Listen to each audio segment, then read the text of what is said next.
مرحبا يا قوم. اليوم رحلتنا عن نعمل غمقة في منطقة صافيطة. هذا النبع بيفيض بالشتاء ويجف بالصيف. النبع بيبعد عن صافيطة حوالي 7 كيلومتر شمالا.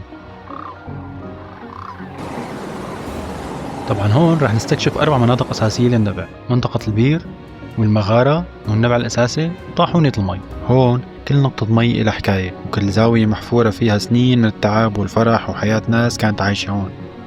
بداية رح نبلش بالبير. طبعا هون رسم توضيحي لشكل المغارة من الداخل حسب التجاوب الصخرية. هذا الخط رح نمشي فيه من البير لفتحة النبع الرئيسية، وهون المدخل الأساسي للبير منحوط بالصخر.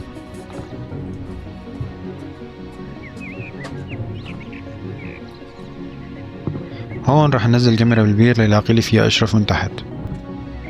وينه أشرف؟ أشرف يا أشرف.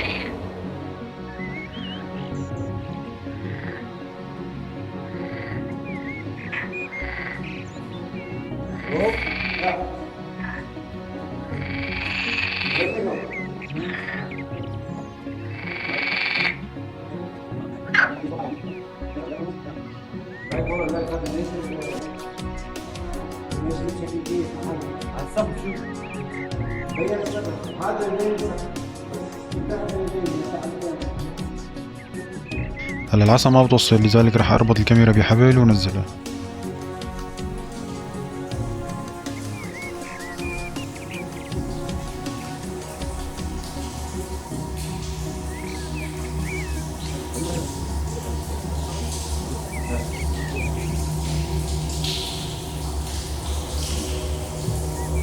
هلا هون نحن جوا البير. طبعا هون محل واقفين كله بالشتاء بيكون مليان مي،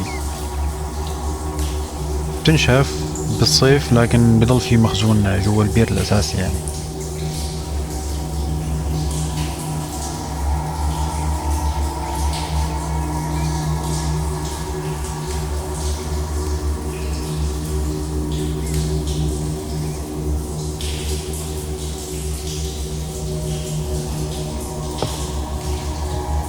طبعا مثل ما شايفين مساحة كبيرة كتير هون.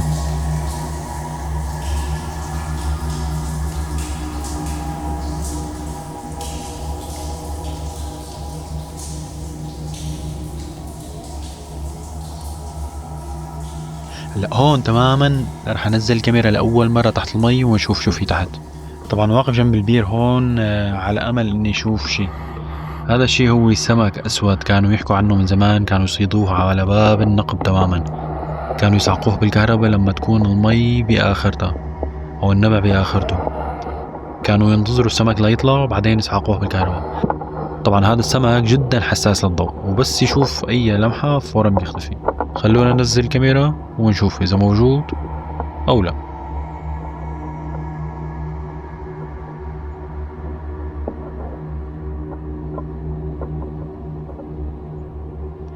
على حسب مظاهر هون كأنه في تجويف صخري لجوا غميق، بس هاد بده اختصاص الضفادع البشرية وبده عدة غطس كاملة لحتى الواحد يدخل ويشوف.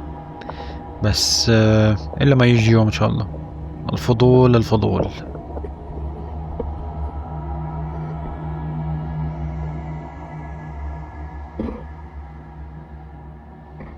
هلا وانا عم صور هون لقيت كسر فخار. قلنا خلص قبرنا الفقر، بس طلعت فخارة صناعة حديثة ما فيها شي للأسف.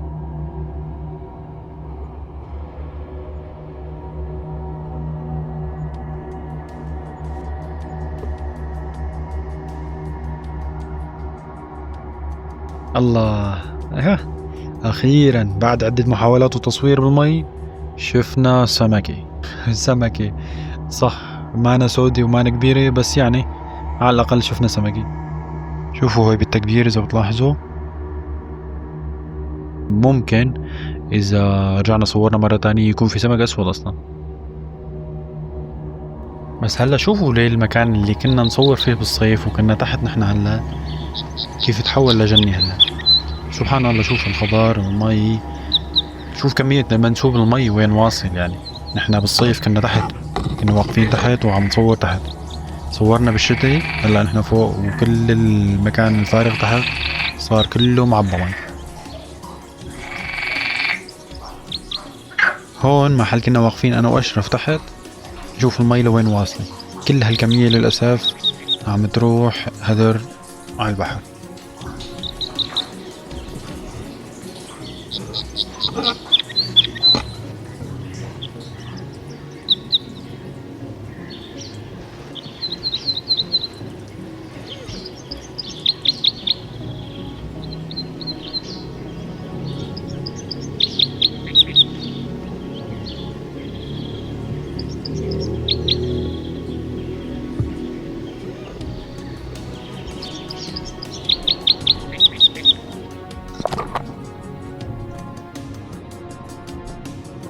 هلا رح نمشي بعدين تحت الأرض ضمن هذا المسار مثل ما أنا موجود بالصورة.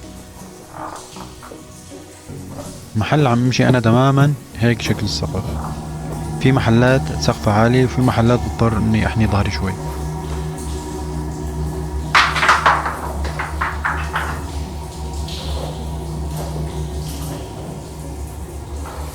تابعوا الصورة فوق لتشوفوا كمان المسار تبعنا كيف رح نمشي كمان.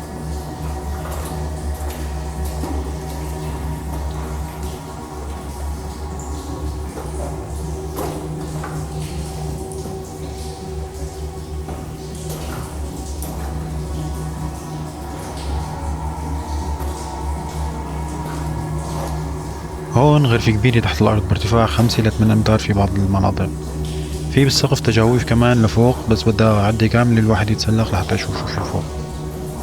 أتوقع أكيد كل واحد نازل على المغارة له ذكرى على حيط من الحيطان.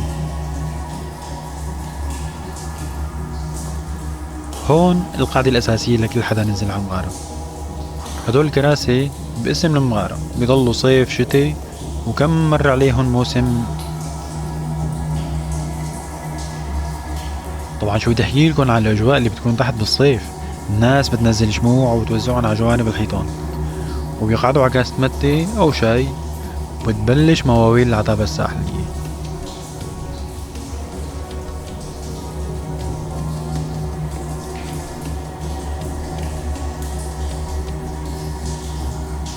بعدين رح نطلع من الغرفة هي الكبيرة باتجاه فتحة النبع الأساسية. طبعا كل المي اللي بتطلع من النبع مصدر البير اللي كنا فيه بالأول، وكل هالمنطقة هون بتكون كلها مي للسقف، يعني ما حدا فيه ينزل أبدا بالشتاء.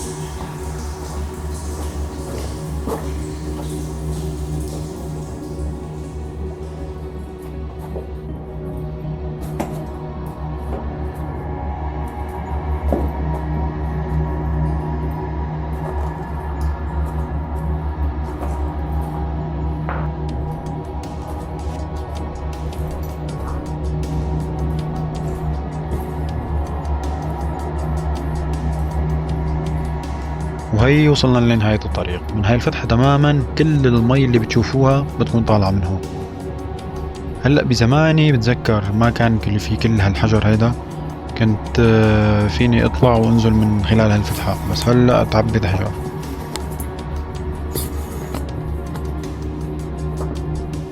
وهلأ بننتقل للمغارة. المغارة طبعا لحالها قصة تانية. طبعا هي تعتبر باب الأساسي لحتى ننزل لتحت الأرض. أول ما ندخل في عدة تجاوز صخرية، منها من صنع الإنسان ومنها طبيعي.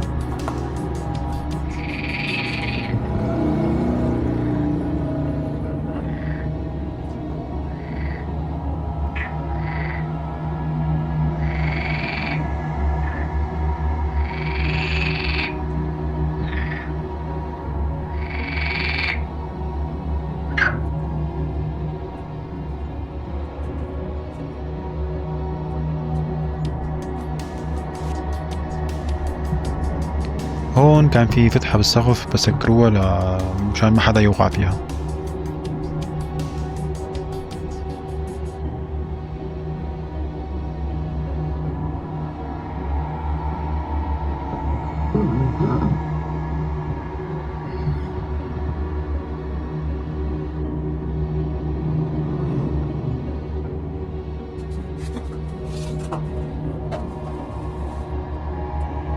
رح ننزل من هون ونطلع في على اليسار غرفة، هي أتوقع صنع بشر، لأنه راح تشوفوا كيف طريقة الصنع والأحجار منتظمة ومحفورة باليد، يعني مبين. هلا هي الغرفة مطمورة بالطين يعني. راح نفوت ونشوف شو فيها.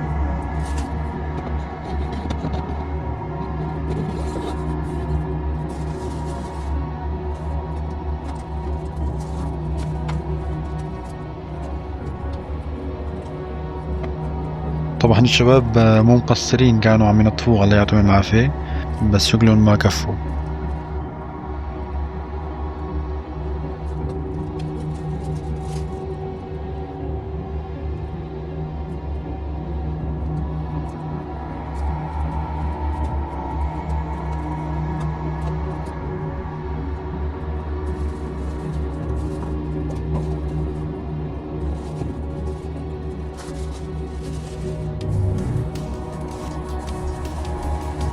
طبعا من هي الفتحة تماما ننزل على المغارة.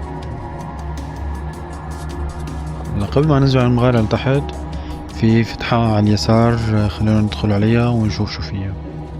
وهذا المدخل طول عمري كنت بتمنى ادخل وشوف شو فيه. مثل ما بيقول المثل يعني الفضول قتل صاحبه، هيك كان صاير فيني، بدي ادخل ما بعرف شو في جوا، بس بدي ادخل، بدي اشوف شو في جوا.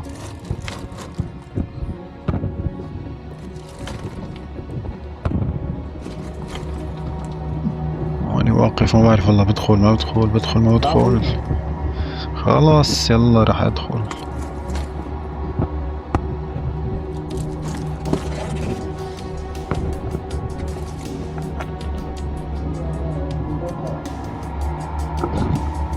لا هوني بسيط طبعا شوف.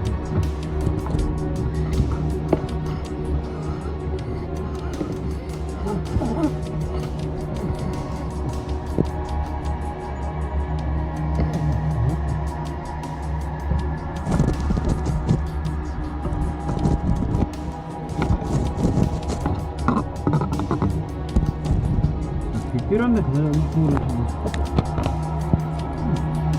ما يخاف من طالب جقع علق هون شكله مسكر. ها؟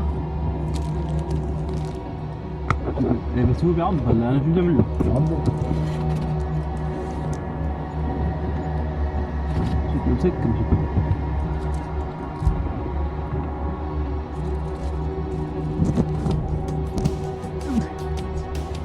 مسكر.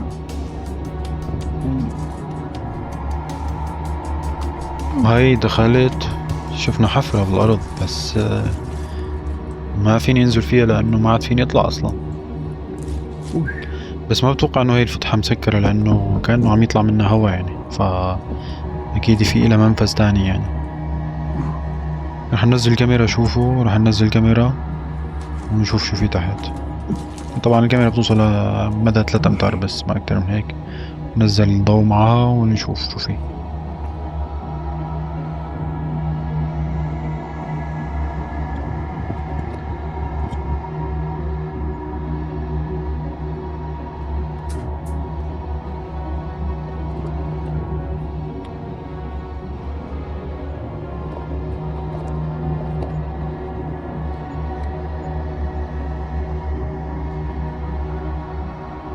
شوفوا في مثل مدخل تاني لسه، بس كأنه يعني ما بعرف لون بيودي يعني بصراحة.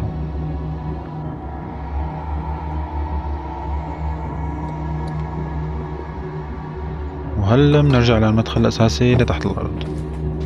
هلا هون نزلي صعبة شوي، بس إذا زحط الواحد بيوصل لحاله تحت. شوفوا هون تشكيلات السقف، سبحان الله، صواعد ونوازل، يعني الصورة لحالها بتحكي.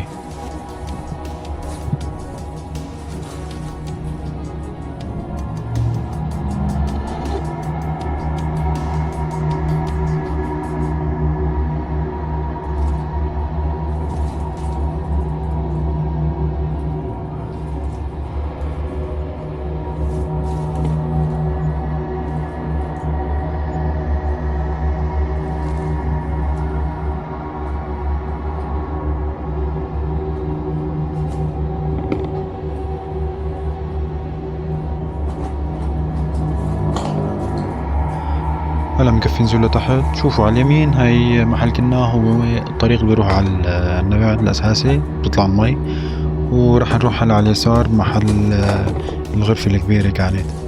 يعني هيدا الطريق الأساسي اللي حتى الواحد ينزل منه على المغارة، هيدا هو.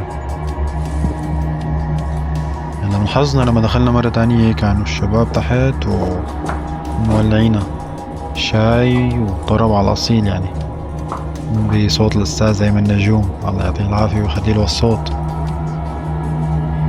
هلا اسمعوا الطرب وبنرجع لكم بعد شوي.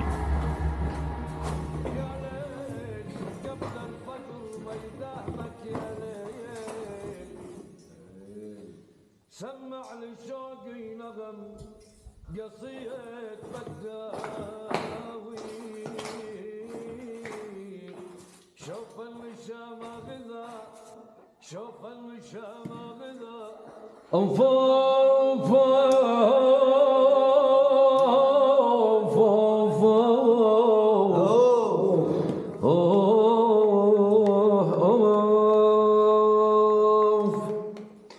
يا ليل قبل الفجر ما يداهمك يا ليل، سمع لشوقي نغم قصيد بداوي،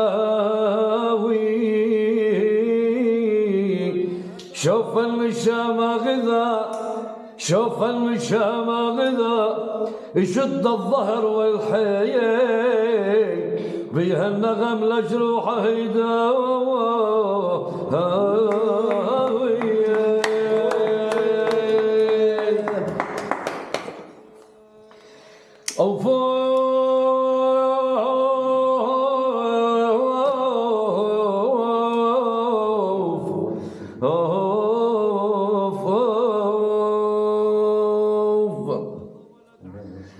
أهلا هلا بضيوفكم يا المعازيم، بوجودكم نلنا الشرف والأماني، بوجود المعذب أبو الجاد نزيدكم بالتراحيب، أهلا هلا بكم ضيفا وعزماني.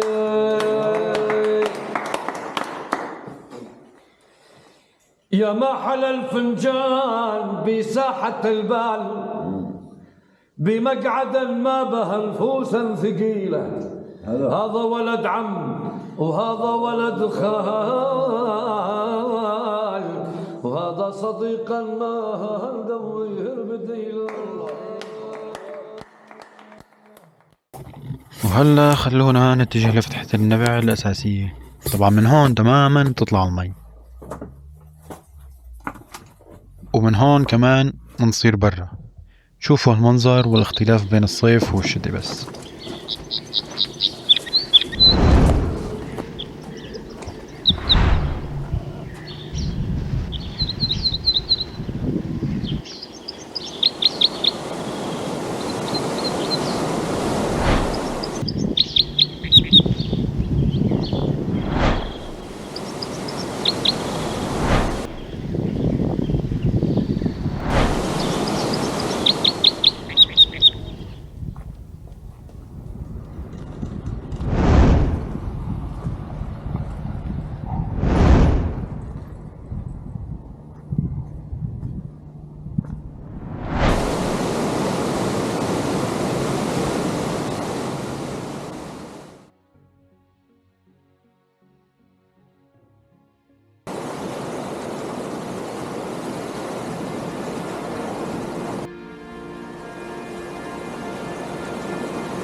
شوفوا ما شاء الله هون قوة المي وقوة التدفق تبعها.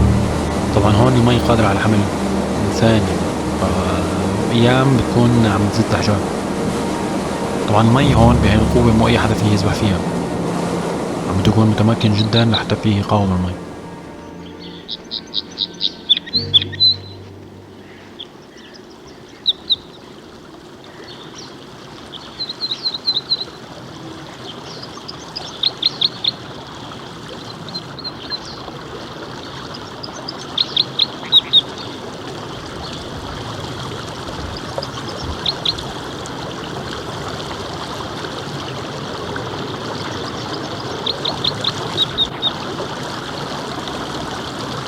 هلا هون بنسميه النبع التحتاني منسوب المي بالمغارة.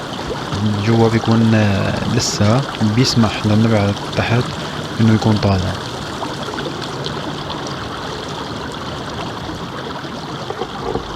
بس شوفوا لي هالمنظر ونقاوة المي لحالها بتحكي. طبعا كل المي صالحة للشرب مباشرة.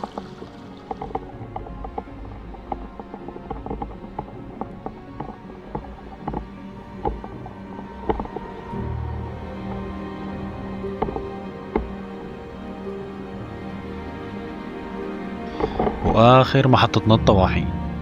ياما مرقت ناس ومرقت سنين على هذا المكان. المي تنزل من النبع وتدور الدولاب الخشب، والدولاب يبرم حجر الطاحون.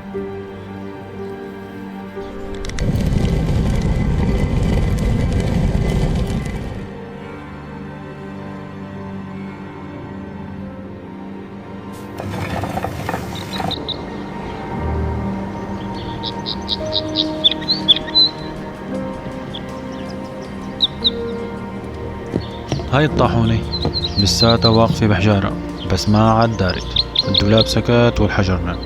هيك الدنيا، ما في شي بيطلع حاله.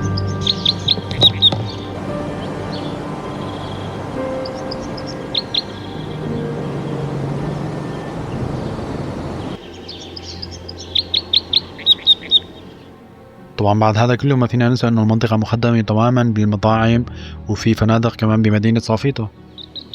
واحلى اطلالة لمطعم هي مطعم يوزرسيف اللي بيطل مباشرة على النبع. وهالمطعم غير انه بيتميز باطلالة حلوة، غير انه اكله طيب وقعدته حلوة. فيكن تجوا وانتو بتحكموا.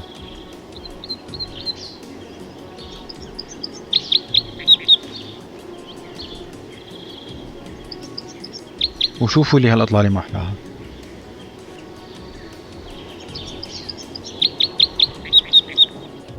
شو بتكون احلى من هيك منظر؟ نبع وخضار ومدينة صافيطة قدامكم.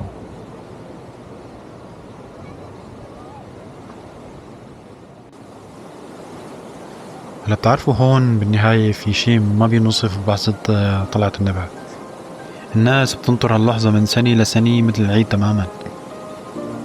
بذكرنا انه بعد كل صبر في خير، وانه الحياة مثل هالمي يمكن تغيب شوي بس دائما ترجع وتفاجئنا بالفرح.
بالنهاية ما تنسوا تتابعوني وتضغطوا على زر الجرس لتشوفوا كل جديد. موعدنا الفيديو القادم من مدينة صافيطة. منشوفكن بخير. سلام.